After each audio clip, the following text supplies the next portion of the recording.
First of all, I want to say I love this show. The Great American Recipe is a competition series that brings 10 contestants together who all share a deep connection to family recipes. New episodes air every Friday on PBS. We've got host Alejandra Ramos here to chat all about it. Thank you so much for joining me today.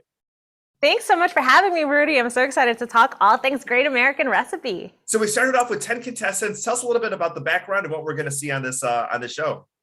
Absolutely. Well, like you said, it's all about kind of talking about that melting pot that American food really is, right? We've got 10 contestants from all around the country, each representing both their regions where they live physically, but also where their heart lives, right? Like, because sometimes that's your parents' food, your grandmother's food. Maybe it's you fell in love with someone and you embraced their culinary culture, or you went to college somewhere, right? And all of those steps in your journey make part of your individual food story. And that's what we're learning on this show. And it's really such a joyful, uplifting show. I mean, it's not one of those like mean cooking competitions. It is a really fun, like, it's so sweet, almost to the point where we kind of had to sometimes remind them it was a competition because they're they're helping each other out and tasting each other's recipes. And we're like, no, you have to finish your dish first. I mean, that's the thing too, is that I can watch, probably 2 years of them just like chatting and talking because they have such deep connections and such personal stories. And I've heard, you talk as far as, being Puerto Rican and being, from New York. How do you think those, two parts of your personality really shaped, your palate?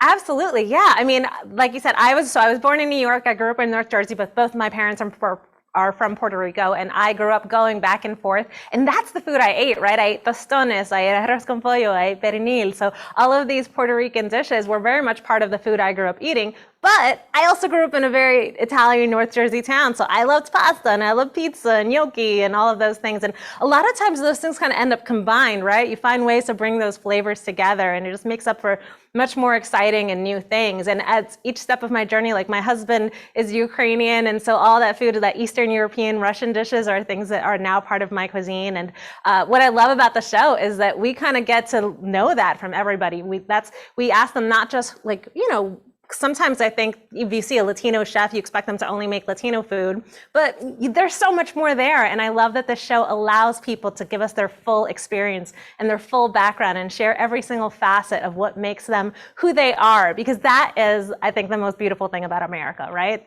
Of this nation of immigrants. Oh, exactly. 100%. I do want to talk about one of the judges, Graham Elliot, who at one time had several restaurants here in the Chicagoland area. Does he talk a lot? Have you had a conversation with him as far as how Chicago impacted him and maybe his palate? And maybe have you had a conversation versus Chicago versus New York and how, I know there's a rivalry there, but, just has that conversation ever popped up?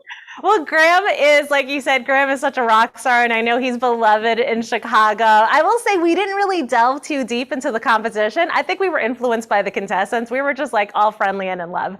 But I know that, yeah, Graham shared so much about the food that he grew up eating and all these dishes. He just knows so much, right? He's been everywhere. But what I will say about Graham is that man can tell a dad joke. He had a quip and a line for everything. And also, he and I both love to sing. So anytime we had free time, we like burst into little songs and little dances, and they'd have to be like, all right, Graham and Alejandra need to settle down a little bit. Let's talk a little bit about the upcoming episode as far as like ready to go food. A lot of times, families are on the go and you want something quick, easy to hold, but something delicious at the same time.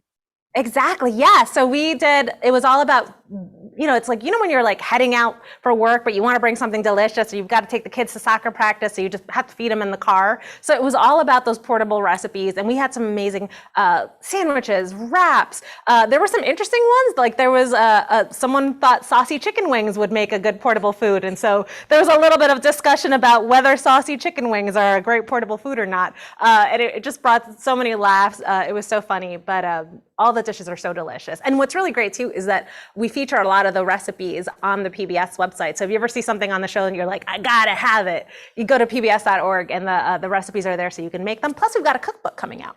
Oh, that is amazing, because I've been watching. So there's a bunch of recipes I need to go look up as soon as this interview's over to go ahead and write down so I can make them at home. Oh, please do. Yeah. I feel like it's nice. And anytime you watch, you have to make sure you either eat first or bring a snack with you. Because last time I literally had to get up in the middle of it and go make myself a snack because I didn't plan ahead. And I was just so hungry 20 minutes in. I know, because I was ready for the meal on this. I was ready for the cannoli dip. I mean, there's so many things that Yes. I'm like, I need to make this. And then final thing here quickly before we go. Obviously, people have strong connections to their heritage and to where they grew up. And sometimes it's art, sometimes it's movies, sometimes it's stories, but really it's the food that tells that story. And when you ask somebody about a certain dish or a certain flavor, they could talk to you for hours about what that means to them. And telling me a little bit about bringing that connection to the show. Absolutely. Well, like most competition shows, we judge on taste and presentation and execution, right? Because it is a cooking competition show, but also we judged on the story. We wanted to hear about the stories. We wanted them to hear the way that, like, why this dish was important, why it was so special. And that was oftentimes even more important than like how the steak is cooked. It really is like, why did you choose this steak specifically?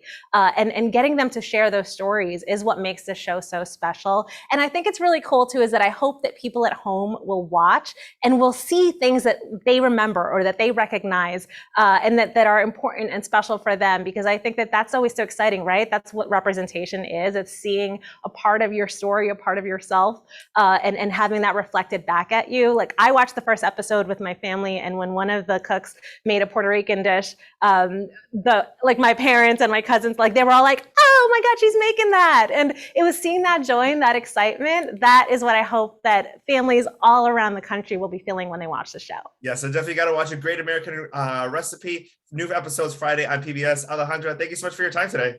Thank you so much, Rudy. I had so much fun. Thank you. Me too.